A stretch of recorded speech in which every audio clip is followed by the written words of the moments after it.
Example 11.3. Here we have a particle moves in a circular path of radius r. Find the magnitude in the direction of the angular momentum L. We have to find L vector and we have to find its magnitude relative to O. It's very important to precise the point in terms of O. When its linear velocity is v. Okay, you know in general L equals to R cross P, and P equals to M times V. First of all, I can find L in terms of V.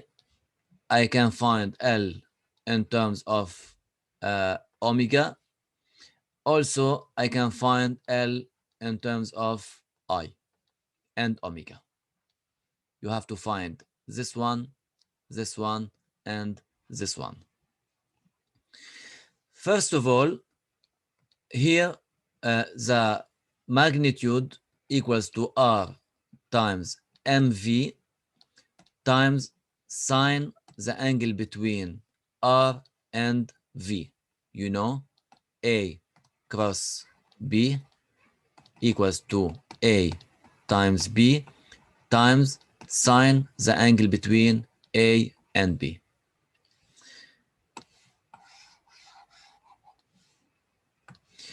The angle, how can we precise the angle? You get, first of all, R. You do the prolongation of R. The angle must be from here to here, which is equal to 90. So in this case, sine 90 equals to 1. Here we have R times M times V. This is the first magnitude of L. You can say here L equals to R times M times V, the first magnitude. The second magnitude in terms of omega. You know, here we have anticlockwise rotation. The relation between omega and V, we have V equals to R times omega. So we can write R times M times R times omega. We get M R square times omega.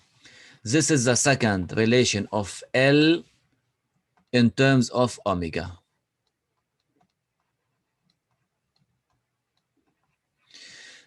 The third relation in terms of I and omega.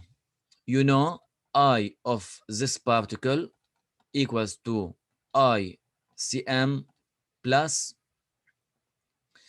md square. You know, the x is not passing through the point M. Okay, we have a distance between them. So we don't have ICM. If the axis is not at the point, is not at the mass, we don't have ICM in this case. D is the distance between the center of mass of M and the axis, which is equal to R. So here we can write mr square. We can substitute the value of mr square by I here. So it's equal to I times omega. We can write the third relation, L equals to I times omega. If we have, in general, this relation can be used directly if we have a pure rotation, okay? Pure rotation, like in this case. In this case, we have a pure rotation. You can use it directly. Okay? I give you another example.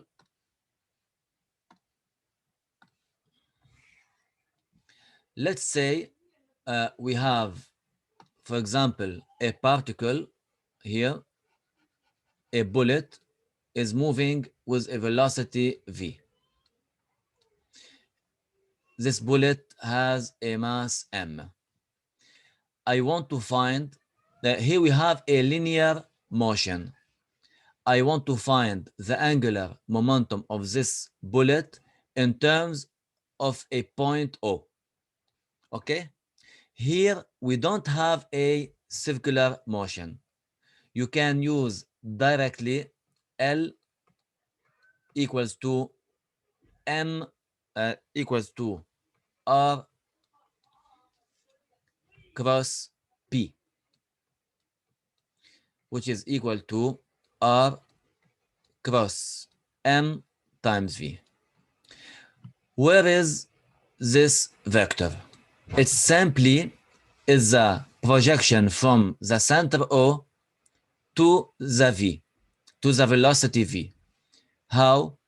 You do the prolongation of V, okay? And here we can do the projection on this velocity, which is equal to 90. And here we have V. Okay?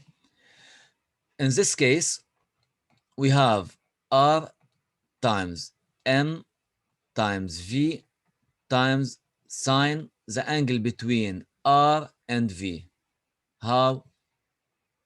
This is the angle between them, between R and V. Okay? You can do it like this or no. You know, V is to the right. V is to the right in this direction. And R is up in this direction. So it will be between R and V equals to 90. So we have 90. So we can write here R times M times V. This is the value of the magnitude of L. How can we calculate the direction of L? In this example, we calculated L, which is equal to R times M times V. What about the direction? Here, in this case, you have to use your right hand rule. You put your finger in the direction of R. V must be out of your palm. تطلع من الكف. Must be out of your palm. You get your finger out of the page. I can give the J direction. Here we can put plus J. Okay? This is about the direction. It's out of the page.